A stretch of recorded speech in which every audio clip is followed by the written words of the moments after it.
Зарчмын хувьд бид нэр шийдвэр гаргах түвшиндээ асуудлуудаа хилцээж явах ёстой. Энэ асуудал бол энэ тогтоолын асуудал улсын хурлд хамааралгүй, манай байнгын оронд хамааралгүй.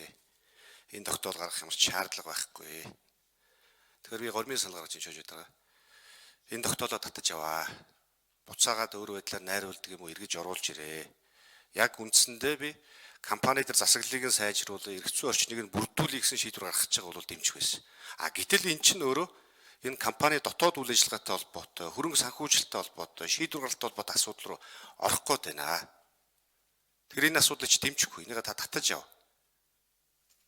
Ингэж хүчээр одоо гэдэг зүтгүүл гэдэг юм уу, гишүүдийг дуудаж ингэж болохгүй. Энэ чинь компани засаглалтай холбоотой асуудал шүү дээ. Өнөөдөр бид нар энэ мянга сайхан гоё юм яриад, мянга тогтоол гаргаад эн чинь зүгээр болохгүй шүү дээ. Суурь шалтгаантай бид нэр асуудалтай шийдэхгүй болвол түр хугацааны нэг юм гарга ямар ч үр дүнгүй. Тэр дундаа энэ компани бие дааж гарах гээд байгаа юм уу, хамтрах гээд байгаа юм уу, хөрөнгө оруулалт хийх гээд байгаа юм уу, санхүүжүүлэх гээд байгаа юм уу гэж ийм чиглэл өгч болохгүй шүү дээ энэ дээр. Байнгын орооноос. Тэгэхээр би зүгээр гормын санал гарч байгаа тогтоолоо татаж аваа. Энэ компанийхаа дүрм журмынхаа хүрээнд, компани тухай хуулийнхаа хүрээнд нь асуудлаа шийдэлтэй. Зорилгочин зүв байж болно гэж эрүүл бусаар хандаж болохгүй шүү дээ. Компанийн тууцыг аваад тар. Бүх сангийн яамны тэр төрийн нарийн байна уу? Бүх яамны төрийн нариунд ничээж орцсон байна. Тэр хүмүүсүүд чинь энэ компани эрх шиг хамгаалахгүй.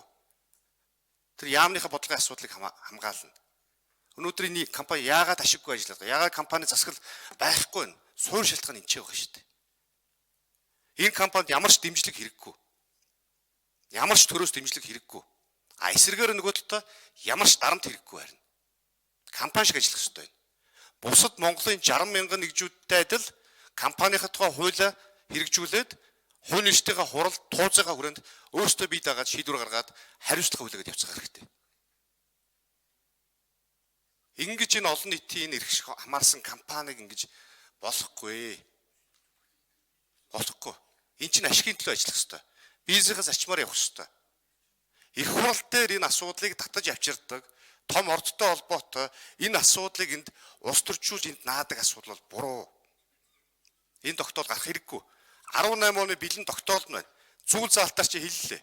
Саяын тэр 5 дугаар төмөр замтай холбоотой асуудал. Энэ устай холбоотой асуудал, хэлийн бомбтой холбоотой асуудал. Зүйл заалт болгоно 18 оны 73 дугаар тогтоол дээр нэг бүрчлэн байна. Үг гүсгийн зөрөөгүй байна. Энэ тогтоолын хэрэгжилтийг бид нар нэг одоо харна. Дараагийн байнгын орон дээр 18 оны 73 дугаар тогтоолын хэрэгжилтийг харилцахыг зор оруулах ёстой. 4 жил энэний хэрэгжилт байхгүй байгаа шүү. Нэг ч оруулж ирэх танилцуулаагүй. Тэр IPO хийгээд дотоодын байна уу гадаадын хөрөнгөний бирж дээр 10% нь гарах асуудлууд байгаа. Тэр хаа байна? Одоо энийг сонсон ярина. Зарчмын зөв асуудал оруулж ирэхгүй гэж ингэж дахиж хийж болохгүй наатах. Бойл. Татах хэрэгтэй наатах. За, Тэмүүлэг гишүүн санал гаргаж байгаа дэмжихгүй гэдгээ илэрхийллээ.